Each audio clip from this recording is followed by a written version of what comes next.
Hey there, sweet friends. I hope you are all well, and I'm happy to welcome you all to day 12 of our 12 Days of Christmas in July tutorial series. If you're just joining in and you want to get caught up, you can find links in the description.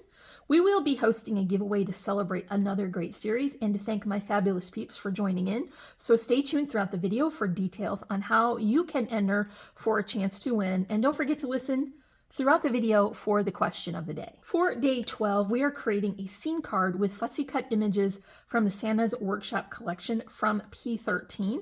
If that sounds good to you, then stick with me and we will make it together. Let's jump right into that question of the day. Let me know in the comments, what is your favorite project we've created during this series? Here's that Santa's Workshop collection from P13, and we did use this in a previous video, but if you recall, there were quite a few fussy cut image options that you could use to create a scene card, and so I wanted to revisit this collection and make one of those for you today. So as I mentioned, this collection has really great cut apart sheets, and so if you are someone who enjoys the process of fussy cutting, I really love that busy work, and so I did cut apart the other sheet. There are two options for cut aparts in this one, and I wound up having to utilize the other one as part of our previous project. So this is what I had left, and then I've also decided to incorporate this beautiful plaid, and so that was my favorite from the whole collection, and so we're going to use that in our Christmas scene card today. Before I get too much further along, I did want to show you how this flower prep box is looking at the moment after all of our projects are done. I do have quite a lot of pink and blue left, which is fine because I will make cards throughout the year with those colors anyway. We did use up most of the red ones, and then I had to incorporate some ready-made flowers just to stretch these to make them last. So I used those magnolia flowers from Really Reasonable Ribbon, and I did definitely run out of die cut foliage, but that's okay because it really helped me to be prepared for the videos as I was working along, just to be able to pull these flower options and create my arrangements. So that's it for the flower box. I want my card base to be all one piece, so I am starting with a piece of 65-pound weight cardstock. It's 6 inches high by 12 inches wide, scored at 5, at 10, and then also 11. And so this is going to be a landscape profile for our card today, and I did already add some double-sided adhesive to this portion, and I really wanted to get the front panel added before we put any of those layered details on with the dimensional foam. So I'm just going to flatten this out to make it easy to get that flat on the surface.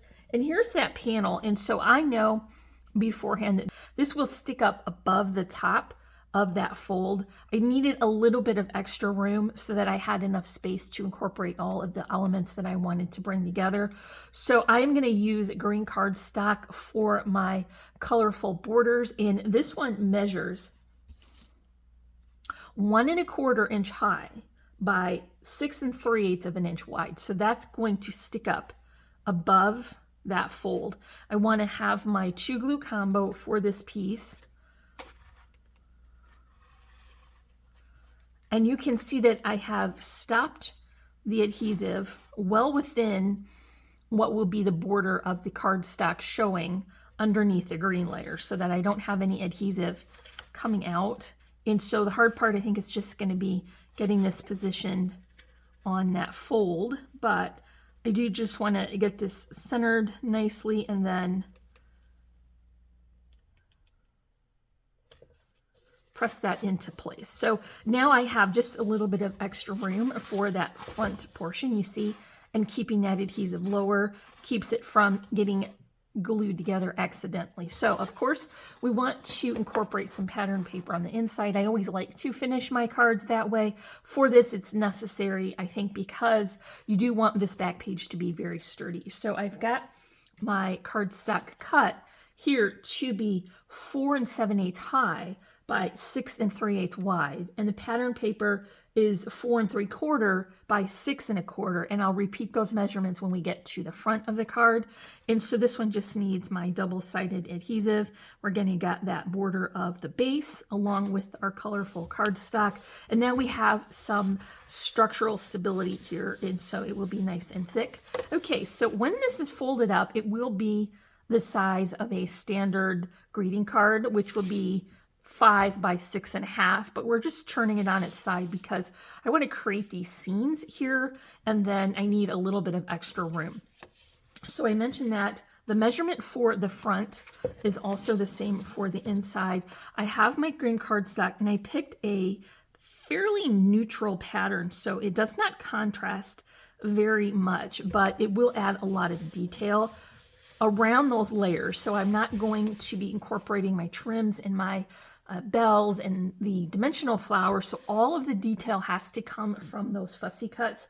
There was a pattern in that collection that had a little window, and so I elected to use that as my background because even though this doesn't contrast too much, it was a little busy, and so the scene that I wanted to create was a little hard to tell from the background. So I'm just going to use this as a big layering item and then put the other elements on top of it. And so there are only 2 places in this card where I have actual thick foam tape, and I will mention that when I get to it later. Otherwise, I'm going to use those thin 3D foam tabs, and I need to go fairly close to the top here so that I have room for all the details.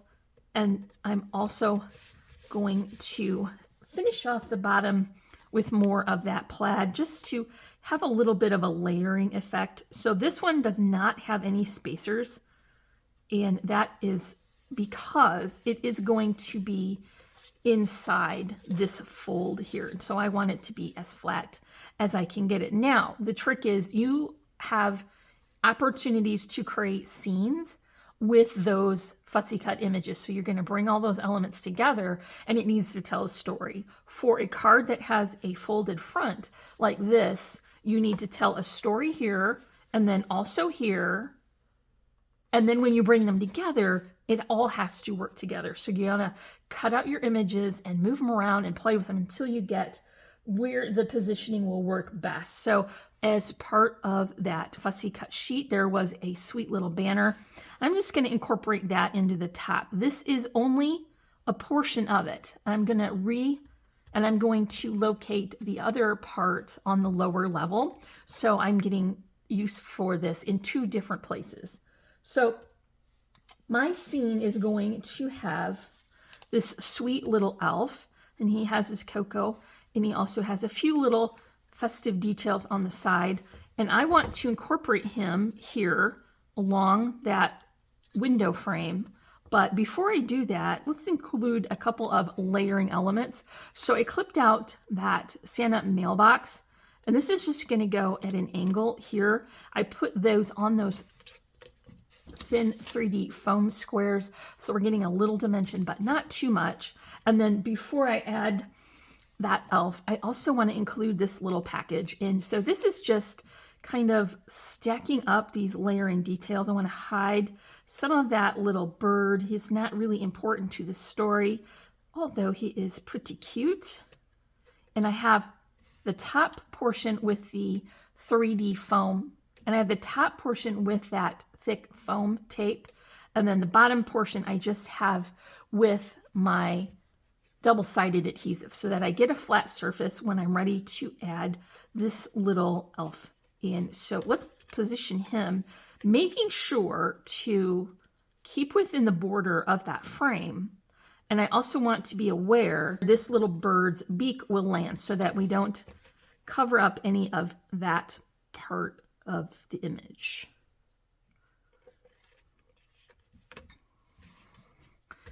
So this is also on those thin foam tabs. I have a flower arrangement that I want to incorporate here, and that's just to cover the cut ends here and kind of fill in this corner. I have added those tabs only to the top, and this will be kind of free floating on the bottom. It will not affect the image, but it will make it easier for this little flap to close over. So I'm just going to adhere this right along to make sure that all of those little bits come within the border so that they don't accidentally get folded. And so I'm just going to attach that here. So when we get up to this point, we have one thick foam and then the 3D tabs on both of these layers. So that's going to be quite dimensional.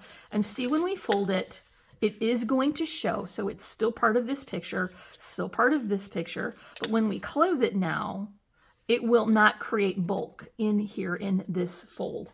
Okay, so now I want to treat the front portion. We're going to cover quite a lot of that plaid. Even though it is beautiful, it is part of the story we're telling here. So remember that I mentioned I had the other portion of this banner, and I'm just going to position this all the way over to the left-hand side and along the pattern paper that we have added to the cardstock. This is going to anchor this side. And then I also have a little poinsettia that I fussy cut out. These are all, with the exception of this one on the foam tabs, they're all going to be added with just double-sided tape. So I want to anchor this side as well. This is going to keep me within the border, and so none of my seam here is going to wind up running over, and I'll be able to leave enough space between each of these layers because I know where it starts and where it ends. So the next thing I want to incorporate is a little bit of the foliage. So this card is not going to have dimensional flowers, but we can incorporate that detail by fussy cutting them out of that sheet. So I'm going to add this here, and it will fall over top of that banner. And then I also have just a little pine cone here to kind of fill in the negative space. It's not negative because there's a pattern, but we're just filling in this arrangement. I've got my Santa here, and he has his list. And I'm putting him right along so that when it's closed, it's going to hide that little bird. Even though it's still part of the scene inside, I don't want it to show a portion of it like a tail or a beak sticking out when it's folded. So next, I do have a flower, and because I have this only anchored here, I can tuck this underneath the list, and so this becomes part of the layers. I want to come back in and just add a little bit of my Tombow to adhere that because I don't want it to accidentally get caught when it's coming in and out of an envelope or packaging. I don't want it to get damaged. And then the last element I have is the sweet little bear, and this is going to sit all the way down to the bottom and overlap Santa and also the poinsettia. So this is going to be the first thing you notice because it's in the forefront. And I also added my adhesive only to the bottom portions again so that there's nothing here that is sticky to get involved in adhering this to the back. So now you see I have my story. It says right here, I've got my little elf on the windowsill with the bird. And then I also have Santa and the teddy bear, and then more foliage going that way. So that's it for day 12, and on to our giveaway. We will be giving this card away to one lucky winner. If you would like to enter your name for a chance to win, follow these easy peasy rules. You must be a subscriber to my channel. You must answer the question of the day for all 12 days of this series. And to be fair, please enter your name only one time. Finally, you must be a resident of the continental United States to be eligible to receive this prize. You will have, from the time this video goes live until Sunday, August 4th at 5 p.m. Eastern Standard Time to enter. The name of the winner will be drawn during a special video August 7th at 7 p.m. Eastern Standard Time. Good luck to everyone who enters, And if you enjoyed this tutorial, make sure to comment, like, and subscribe. You can find links in the description below. And I'm wishing everyone a happy and productive day. And I thank you so much for watching. Bye.